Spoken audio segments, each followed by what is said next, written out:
Welcome back into the Sports Source. This segment brought to you by my friends at Tapoco Lodge. Carolina mountain trout, wild blackenberry salmon, Black Angus choice ribeye, hand-tossed oven-fired pizzas. Just some of the many reasons to check out the Tapoco Tavern, which sits right beside the Chioa River. You got the rushing rapids beside you. You've got the fall colors all around you. They've got dining inside, dining outside, depending on the weather. The Tapoco Lodge is a great place to go and stay, and if you haven't been up there, one great way to test it is to go up and just have lunch or dinner at the Tapoco Tavern. You'll see what everybody else sees when they go up there. It is a special, special place, the historic Tapoco Lodge. All right, I want to welcome in our historic basketball analyst over here, Mark Pankratz, former D1 basketball player, former Vol assistant coach. Thanks for coming in for a segment. Appreciate it. Tennessee gets underway this week. They've got a exhibition game on Wednesday night against Eastern New Mexico. Have you scouted them? We're ready for them. Okay, very good. They're not going to Georgia State us. We're not going to. You don't want to be Georgia Stated. All right. Let's talk about recruiting. That's been the big story this week. We got a graphic to put up here. It wasn't long ago that there was a segment of the fan base that was talking about rocking chair Rick. He just came here to retire. He's not recruiting. Why isn't he recruiting? Mark, I don't remember how many times in his first couple of years we said he went out at Texas, recruited guys that fit his system, and then he started getting the 5 stars. He's doing it here faster than he did at Texas in terms of getting 5 stars. This is the recruiting class for 2020 and 2021, next year, in other words. Jaden Springer committed this week. Keon Johnson, Corey Walker, 5-star, 5-star, 4-star. You see who just visited. Paolo Banchero, 5-star. Kennedy Chandler, 5-star.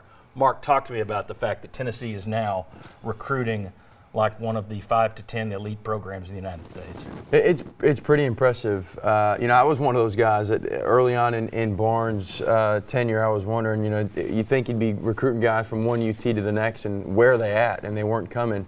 But he's proven us all wrong. And these guys, not only are they talented, I mean, you watch Keon Johnson, everything you read about the USA camps, he not only is a great player, he's one of the top players of the great players, and more importantly, what's gotten Barnes to this success rate is the culture that he's built.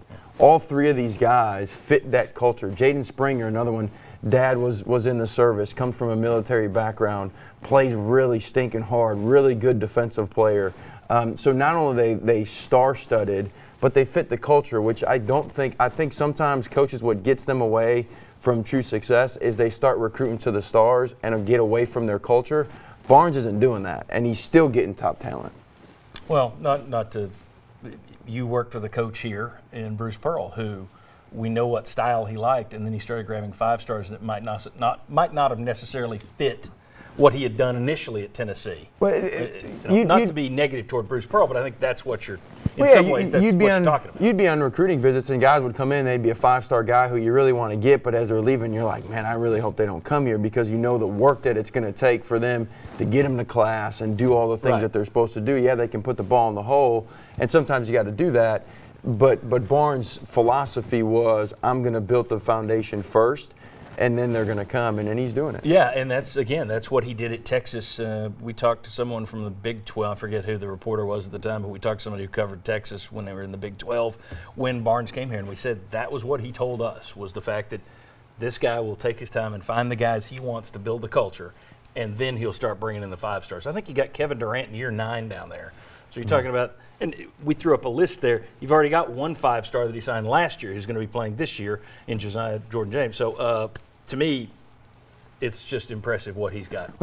And one more piece of that too, his ability to get guys better. I mean, you can lay a foundation with 2-star and 3-star guys, but you still got to win while you're doing that. His staff, and Kim English, who's replaced Lanier, is a huge get. He's a guy that's going to be head coach sometime. Their ability to get guys better is another thing, because good players want to go to programs that make them better and push them, and Barnes does that, and so even talented guys are going to get better and get a chance to play in the league. Grant Williams was getting all kinds of great pub for his second game with the Celtics the other day for all the things he does to help a team win. This is a guy that was going to the Ivy League if Rick Barnes doesn't spot him. Mm-hmm. So that makes another case. It's an example of what you're talking about. Very quickly here, Vols were left out of the media top 25, the AP top 25, but they were ranked number 25 by the coaches this week. Feelings on the rankings? Not surprised. I don't think they're a top 25 team with unsure backup point guard. Josiah James is that, but Lamonte Turner's your starting point guard. Is he really a point guard? And then the inside. How are you going to rebound and defend the rim? It's not about can you get the ball in the post. The game has changed. It's can you defend the rim and can you rebound? And that's unproven with Fulkerson and the other guys inside. I thought that the coaches putting them in the top 25 might have been a hat tip to Rick Barnes, and they know what kind of a coach he is because, as you said, there are a lot of question marks all over that roster. All right, and then there's one last thing I want to bring up, and let's put up the graphic if we can. The Athletic polled 28 current SEC basketball players at Media Days and had them rank the best place to play in the SEC, the toughest, best, whatever you want to say. Thompson Bowling Arena, ranked number 1, ahead of Rupp Arena. Now that is saying something. That's a credit to Barnes' product. That's a credit to UT's in-game presentation is as good as anybody. And that's a credit to the Vol fan base.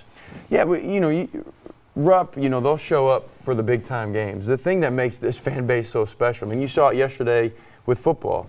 They're 2-5. They haven't been successful in a good handful of years, and our fan base shows up and shows out loud yesterday for football. Yeah. Same thing from basketball standpoint. It doesn't matter if Ole Miss is in the building, if it's UT Chattanooga. That arena is, for the most part, more filled, more loud, more impressive than any other place in the league. And I've been there, and I would agree with what those kids said. Very good. All right, Mark Pankratz, we'll see more of you now that basketball is getting underway. Thanks for dropping by. No problem. All right, very good. When we come back, we got to make our picks for Tennessee versus UAB. For the third straight week, there's a new leader in our pick segment, and some of us are falling away fast. We'll discuss that, and we got a lot more to come on the Sports Source. Come on back. Thanks for choosing us to entertain, complete with tension and biting humor, and inform you. This is the Sports Source.